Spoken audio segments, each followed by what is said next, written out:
महाभारत में भगवान कृष्ण ने सिर्फ अर्जुन का ही विषाद खत्म नहीं किया, कर्ण को भी बहुत बड़ी सीख दी। महाभारत में कर्ण भी भगवान कृष्ण को अपनी व्यथा सुना रहे हैं कि मेरी मां ने मुझे जन्म देते ही त्याग दिया, आचार्य द्रोण ने मुझे शिक्षा देने से मना कर दिया क्योंकि उनकी नजर में मैं क्षत्रिय नहीं था। द्रौपदी के स्वयंवर में मुझे अपमानित किया गया कि मैं राज परिवार का हिस्सा नहीं हूं। मुझे पूरे जीवन अपमान का घूंट पीना पड़ा। कर्ण पूछते हैं, केशव मेरा क्या अपराध था?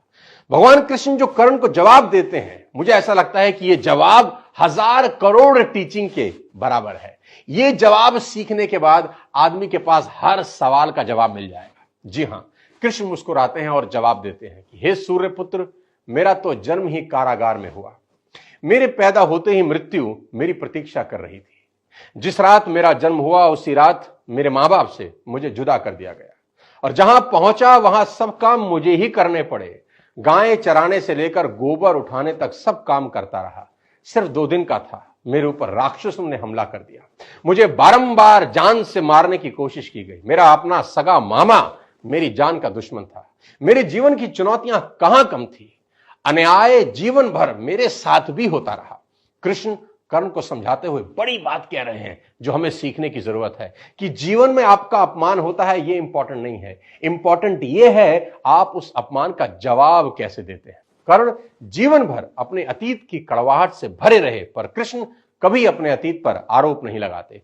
कर्ण पीछे की ओर देखते हैं और कृष्ण आगे की तरफ। कुदरत ने दोनों के साथ अन्याय किया, पर कर्ण यह न्याय कभी भूल नहीं पाए और कृष्ण को यह न्याय कभी याद नहीं आया। एक ने अपने आप को क्रोध के विष से भर लिया और हीन भावना से भर लिया और दूसरे ने स्वीकृति के अमृत से। दोनों में अगर कोई अंतर था तो वो एक्सेप्टेंस का था। कृष्ण ने हंसकर अपनी नियति स्वीकार कर ली और कर्ण कभी अपनी नियति स्वीकार नहीं कर सके और परिणाम में कर्ण अधर्म के पक्ष में लड़ते हुए अकाल मृत्यु को प्राप्त हुए। परिस्थितियों का चक्र चलता रहेगा। कई बार लगता है कि भाग्य ने धोखा दे दिया। ये चुनाव हम पर है कि हम कर्ण की तरह रोएं या कृष्ण की तरह जीवन को उत्सव में बदल दें। जीवन में रोने के लिए नहीं, हंसने के कारण ढूंढने हैं, क्योंकि जीवन तो भगवान का भी कहां सरल था। जीवन है तो समस्या होगी ही, समस्या है तो हल भी होगा।